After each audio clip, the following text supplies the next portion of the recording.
Get ready for the ultimate suburban comparison. In this video, I'll be discussing and comparing two neighboring suburban cities, Fishers and Carmel, and we'll be showcasing their popular attractions, unique charms, and the what's what of each. Now buckle up, because this is going to be a fun one. If you're new here, I'm Cameron Geesaman, and I make videos like this about the Indianapolis and surrounding areas. If you like that sort of thing, make sure to subscribe to our channel. And if you're thinking of moving to the Indy area in the next couple weeks, months, or years, we would love to help.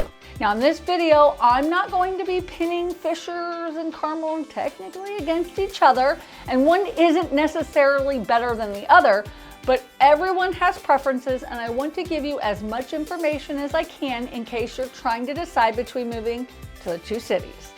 You may pick one over the other or neither, and that's okay. Both cities have ranked nationally as best places to live in multiple news articles and websites, and that's why I thought it would be good to talk about both of them. Let's start with schools, as that is the question we get the most. If you aren't from Indy, this topic is probably the biggest difference between the two areas and also causes a big, if not lopsided, rivalry between the school systems. In the city of Fishers, the school system is called Hamilton Southeastern Schools, and there are 2 high schools, 4 junior highs, 4 intermediate schools, and then 12 elementary schools. That's a lot of schools. Compare that to Carmel, who has only 1 high school, 3 middle schools, and 11 elementary schools. Here in 2023, Carmel has about 5,300 students enrolled in their high school, whereas Fishers High School has around 3,600 students. And then the other high school in Fishers is called Hamilton Southeastern, and they have around 3,400 students this year. Carmel High School has a 97% graduation rate, and Fishers High School has a 98% graduation rate. Carmel High School is the largest high school in the state of Indiana, and honestly feels like a college campus. It's pretty sweet. This is great for keeping everyone at one school and really growing the academic program.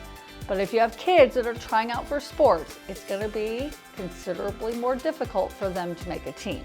With that said, Carmel sports programs are perennial championship contenders in nearly every sport. Now you may be saying, Cameron, we don't have kids, so school information doesn't really matter to us. And although that might be true, the school system still means a lot. This kind of segues nicely into my next topic, which is real estate. Historically speaking, strong school systems correlate to strong home resale values in an area. In fact, when I'm showing homes with a client, a question I often get is, how's the resale value in this area? So if you're considering owning a home in either Fishers or Carmel, both areas are great because homes have historically held their value better than in other surrounding Indianapolis areas. Now let's talk about home prices in both cities. The median home price in Fishers currently sits at just under $445,000, and Carmel is at $518,000. So you're gonna pay a bit more to live in Carmel than in Fishers. There are homes really anywhere from $300,000 and up in both areas, but there are more homes in the higher $1 million price range in Carmel. Currently, there are only 189 homes for sale in Fishers and only 148 homes for sale in Carmel. It's pretty low right now. Before we jump into the fun stuff, I want to at least address the similarities in size and location between Fishers and Carmel. And not surprising, they are almost equal in that regard. Both cities are on the northeast side of Indianapolis and are both about a 20 to 30 minute drive to downtown Indy. Per the World Population Review, Fishers is sitting at a population of about 105,000, and Carmel is at about 103,000. I've noticed that in years past, it's kind of gone back and forth on which city has more residents, but one thing is for sure, both cities continue to grow. Now, Fishers is the 4th largest city in Indiana, and it spans 38 square miles with a population density of 2,952 people per square mile. Carmel is the 6th largest city in Indiana and spans 50 square miles with a population density of 2,091 per square mile. It's a lot to say with stuff in your mouth. So you can see there are more people in a smaller area in Fishers. Now for the fun stuff.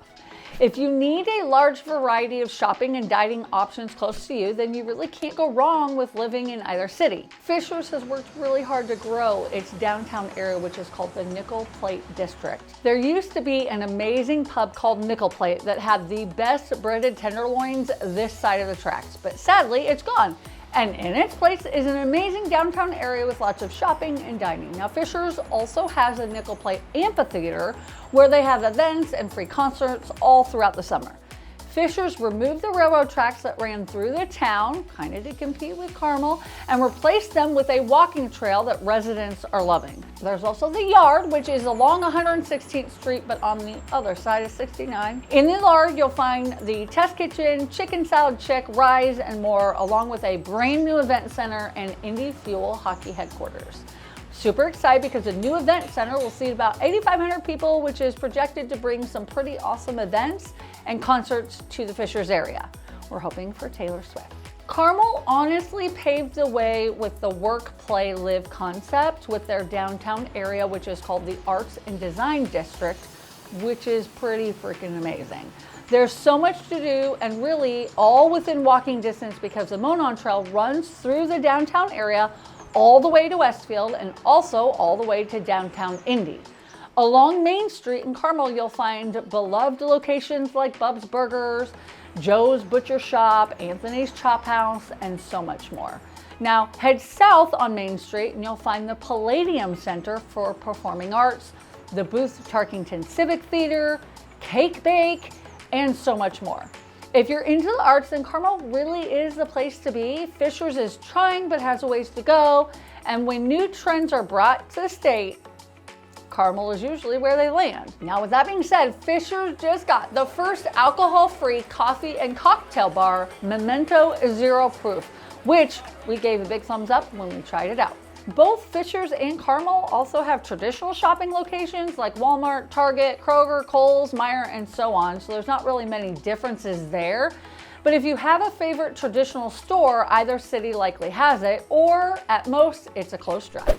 What about fun things to do around town? Well, I'm glad you asked. You didn't ask, I'm just gonna tell you. But both Fishers and Carmel reside in Hamilton County, which has more than 100 parks for you to walk, bike, and reconnect with nature at your own pace.